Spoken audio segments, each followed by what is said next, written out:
জি কর মেডিকেলে ধর্ষণ খুনের মামলায় প্রথম চার্জশিট দিল সিবিআই। শিয়ালদহ আদালতে চার্জশিট জমা দিয়েছে কেন্দ্রীয় গোয়েন্দা সংস্থা এবং ঘটনার 58 দিনের মাথায় এই চার্জশিট দিল সিবিআই। চার্জশিটের নাম রয়েছে ধর্ষণ খুনের অভিযোগে ধৃত সঞ্জয় রায়ের। নির্যাতিতার মৃত্যুর 58 দিন পর এই চার্জশিট দিল সিবিআই। জি করে নির্যাতিতা মহিলা চিকিৎসকের মৃত্যুর পর থেকেই বিচারের দাবিতে টানা আন্দোলন চালিয়ে যাচ্ছেন রাজ্যের বিভিন্ন মেডিকেল কলেজের জুনিয়র চিকিৎসকরা। এই মুহূর্তে চলছে অনশন কর্মসূচিও। সিবিআই এর তদন্ত প্রক্রিয়া নিয়েও ক্ষোভ প্রকাশ করেছেন জুনিয়র চিকিৎসকরা। আর এরই মধ্যে সিবিআই এর এই খুনের এবং ধর্ষণের তদন্তে প্রথম চার্জশিট।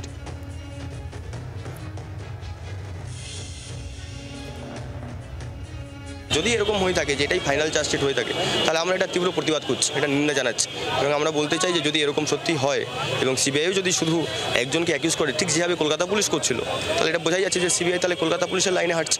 যদি সেটা হয় তাহলে আমরা কিন্তু সিবিআইয়ের উপরেও রিফার তৈরি করব এবং আমাদের আন্দোলন কিন্তু যেটা ন্যায় বিচারের দাবি সেই বিচারের দাবিতে কিন্তু চলবে। কারণ ন্যায় বিচার বলতে আমরা যেটা বোঝাতে চাইছি সেটা হচ্ছে সেই দিন রাতে যারা যারা সেখানে উপস্থিত ছিল, যার পরিকল্পনায় এই ঘটনাটা ঘটেছে তাদের সবাইকে সামনে আনা। আমরা চার্জশিটের ব্যাপারে যেমন সাংবাদিক বৈঠক থেকে বলা হলো যে আমাদের যে লিগ্যাল টিম আছে সেই লিগ্যাল টিমের সাথে আলোচনা করে এটা জানানো হবে। তবে এটুকু বলতে চাই যে আমরা বারবার যে দাবি করে এসেছিলাম যে এই যে মার্ডার হয়েছে এটা একটা ইনস্টিটিউশনাল মার্ডার, এটার পেছনে একটা চক্রান্ত আছে, এটার পেছনে মোটিভ ছিল, সেই মোটিভকে খুঁজে বের করতে হবে। শুধু সঞ্জয় রায় ছাড়াও আরও যদি কেউ থেকে থাকে তাদেরকে খুঁজে বের করতে হবে। তথ্য প্রমাণ যারা লোপাট করেছে তাদের এগেনস্টে উপযুক্ত ব্যবস্থা নিতে হবে। আমরা এটা বারবার বলে এসেছি এবং সিবিআই যে পরবর্তীকালে যে তদন্তভার এগোবে আমরা মনে করি সেই জিনিসগুলো অবশ্যই এরপরে যে তদন্ত এগোলে তাদেরকে অ্যারেস্ট করতে হবে এবং যদি কেউ থেকে থাকে তাদেরকে অ্যারেস্ট করতে হবে এবং পূর্ণাঙ্গ রিপোর্ট দিতে হবে এবং সবার সামনে নিয়ে আসতে হবে যে কী মোটিভে এই খুনটা করা হয়েছে, এই ধর্ষণ করা হয়েছে।